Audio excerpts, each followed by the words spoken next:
The Gronn are, chronologically speaking, the third in the line of the Breakers of Draenor, the children of Gronn, being further devolved descendants of the Magnaron and ancestors of the Ogron, Ogres, and Orcs. Each of the Breaker species has their own unique preferred behavior types, with the Gronn probably being the most individualistic of them all.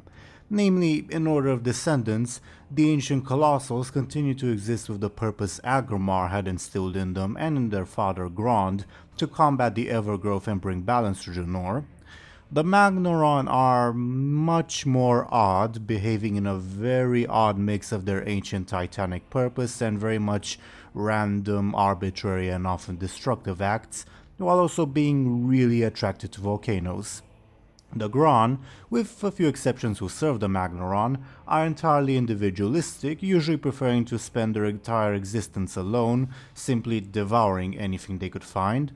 And the Ogron and their descendants, the Ogres and the Orcs, are social creatures who have created rudimentary societies, in the case of the Ogron, and highly complex societies for the Ogres and the Orcs.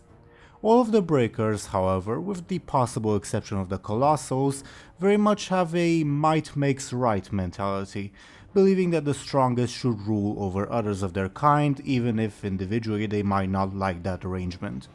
It could be argued that the Gronn do have some concept and respect for the idea of families, seeing as they do raise their young, and that on the alternate Draenor, the Iron Horde succeeded in subjugating the Gronn by enslaving Gruul, their great father, but at the same time you could still argue that all of this is just an extension of their might makes right mentality. On that note, I should point out that most people in-universe have no idea how the Gronn propagate their species, whether it involves multiple Gronn or just one, and whether they have biological sexes, other than the fact that the Gronnlings are usually accompanied by an adult Gronn.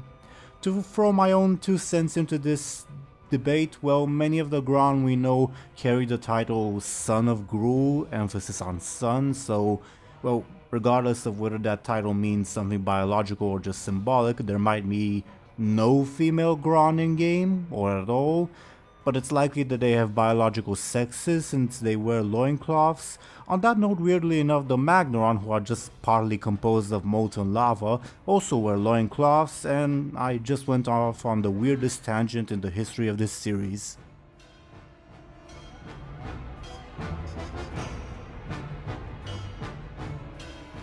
The Gronn are, well, not exactly famed for their intelligence, with even their dim-witted descendants, the Ogron, considered to be smarter than them.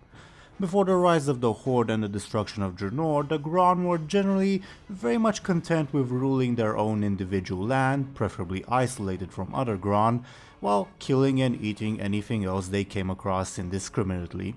Notably, on the intelligence front, they know to take advantage of the fact that they are half flesh and half stone, using the spikes protruding from their skin as weapons and their rocky plates as armor. The Gronn are, however with one unusual exception, the only ones in the line of the Breakers who do not practice any form of magic, though being titanic creatures they certainly have the innate ability for it, just usually not the intelligence. Though you could argue that the Gorian don't practice magic either, rather they just use the innate elemental power they are naturally born with and attracted to. The one exception that I mentioned previously is Kolok's Soulgrinder, one of the sons of Gruul, who was trained by the ogre warlock Vim'gol the Vile, probably commanding the ogre to do so, and became a warlock himself, though he focuses more on shadow magic than fell magic, and instead of summoning demons he summons ogre ghosts. While never stated outright, it's also very probable that the Gronn, while they are long-lived, are the, chronologically speaking, first in the line of the Breakers who are not immortal, as they are half-flesh, with their descendants even shorter-lived than they are.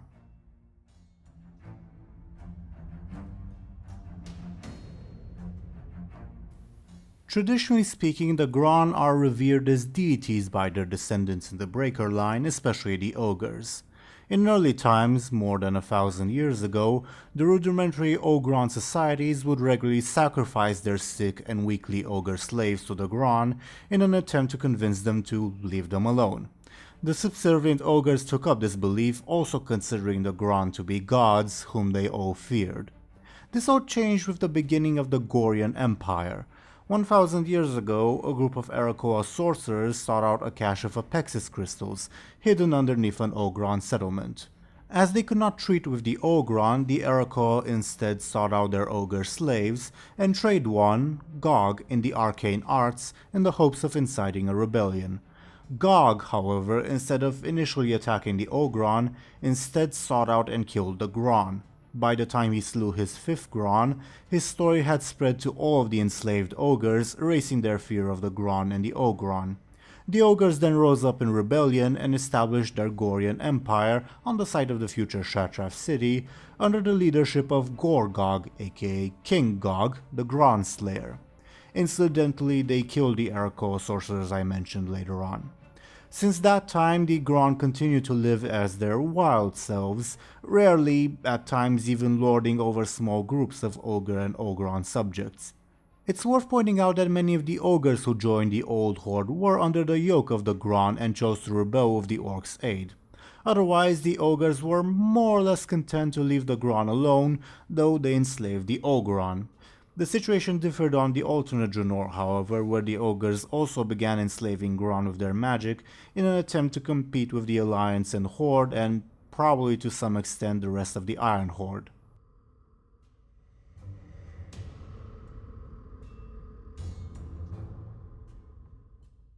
The most well-known Gronn was Gruul, the self-proclaimed greatest of Gronn.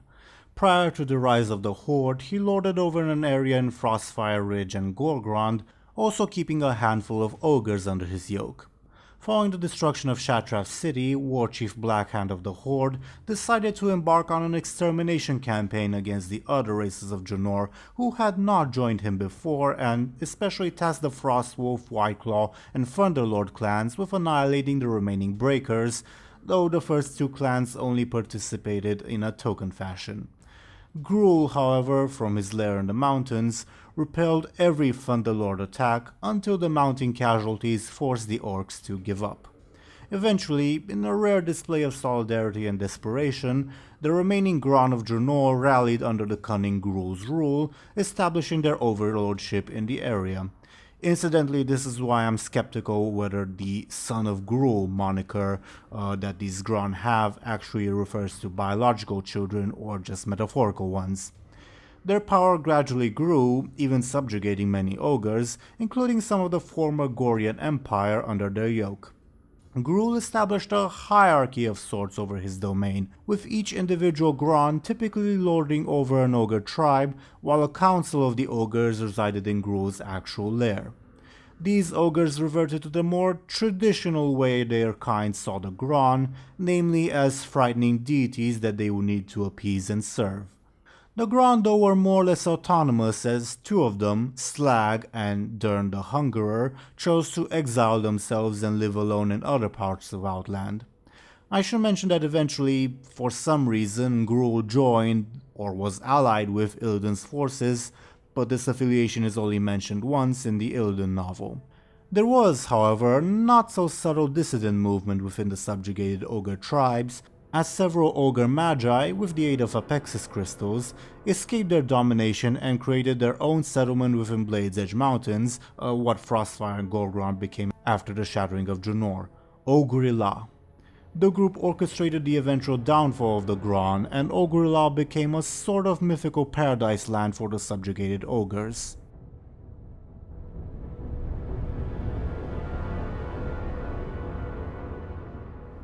During the events of Beyond the Dark Portal, the Black Dragon aspect Deathwing obtained the Horde's permission to travel to Draenor along with his brood and several wagons, later revealed to be carrying Black Dragon eggs. He believed that the world would prove to be a safe haven for his offspring and settled in Frostfire Ridge and Gorgrond, presumably because of the volcanic activity there. The local Gronn, however, led by Gruul, did not welcome this, as they saw a challenge to their authority, sparking a conflict between the two groups. Later on, as the Alliance entered Draenor, an army under Turalyon and Khadgar reached the area in search of the Skull of Gul'dan, which was in Deathwing's possession. The Alliance expedition entered into an uneasy temporary alliance with the Gronn, and the two groups lured an enraged Deathwing into battle by attacking the black dragon eggs. The black aspect then engaged Gruul in battle, toying with him for a while since the Gronn was obviously no match for him. Archmage Khadgar, however, took advantage of Deathwing's distraction to use a subtle spell on him which began to unravel the, then adamantine, plates of armor holding him together. Enraged and injured, Deathwing retreated to Azeroth, while the Alliance also quickly left the area with the skull of Gul'dan. Gruul and his servants then began massacring the remaining black dragons, using ogre magic or simple Gronn physical strength to impale them on the mountains. This act earned Gruul the title of the Dragon Killer and the enmity of the few remaining black dragons in Outland.